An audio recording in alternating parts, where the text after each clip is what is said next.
Hey guys, it's now 7 weeks after my DHI session, and I wanted to report today.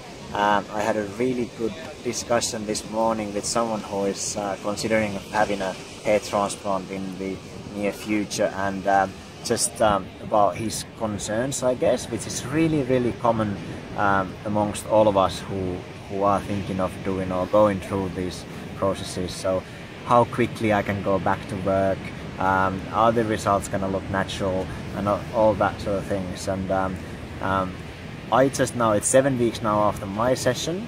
I had a haircut just during the week, and at the back of my scalp it looks like that. So it's short hair again, so obviously I let it grow for 6.5 weeks after my session, and then I cut it. So yeah, it's back to really natural now.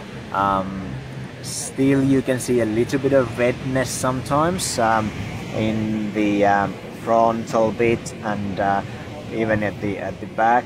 That's my skin type that causes it, so every patient is obviously unique. And the fairer skin, normally, you know, the redness kind of stays a little bit longer than the darker skin.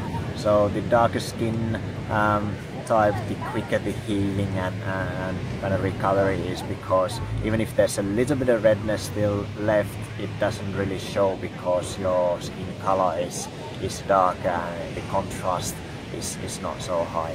So that's pretty much it. So you know, with my case, I felt really comfortable after 2 weeks after the session, you know, going about out and about publicly, and you know, people wouldn't know unless they go really closely and they know that I've now done something. Then they can see maybe a little bit of marks from it.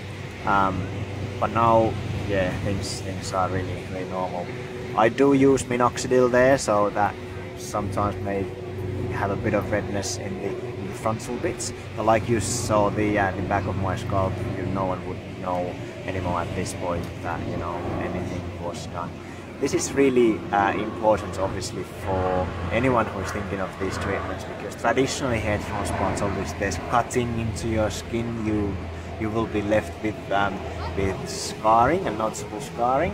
With DHI method, what happened in my procedure, my skin was just piercing, getting the individual hairs out from the back of my scalp, and then they were one by one inserted into the front where I needed the hair. So there's no cutting involved, so that means also the recovery is quicker, but it also, you know, long term, especially in long term, you know, you don't suffer from scarring or anything like that. And then I'm expecting really natural looking result because of the kind of the control that DHI method allows for the surgeon. So the hairs grow in the right angles and right directions, and it doesn't look like a hair transplant, which is obviously the long-term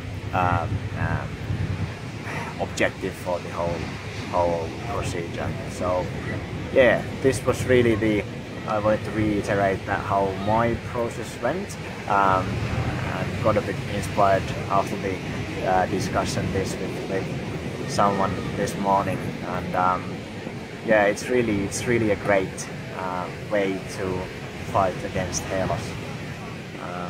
I'll update you guys after a couple of weeks, I guess, again, and we'll meet you then.